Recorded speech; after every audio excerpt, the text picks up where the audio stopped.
அம்மா என்ன பண்ணுற? இன்னைக்கு ஆரிக்களி செய்ய போகிறோம்பா. நம்ம வீட்லேயே ஆரிக்களி கொஞ்சமாக தான் செய்யலாம் அப்படின்ட்டு செய்ய போகிறேன்.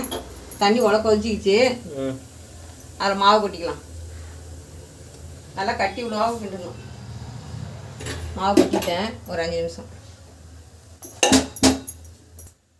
நல்லா கட்டி விடுவாமல் கிண்டணும். நம்ம வீட்லேயே கிண்டிக்கலாம் களி. நல்லா இப்படியே சொல்லிட்டு கிண்டிக்கிட்டே இருக்கணும். நான் இப்படி தான் அவ்வாவுக்கு செஞ்சு தருவேன். ஆரிக்களி, கோதுமை களி. தண்ணி கொஞ்சம் கொஞ்சமாக ஊற்றிக்கலாம்.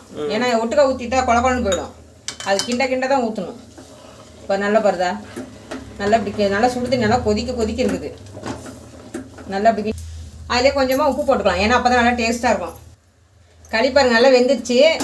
நல்லா கட்டி இல்லாமல் பாருங்கள், கட்டியே ரவை கூட இருக்காது. அவ்வளோதாங்க, களி ரெடி ஆகிடுச்சிங்க. நம்ம வீட்லேயே சீக்கிரமாக ரெடி பண்ணியாச்சு.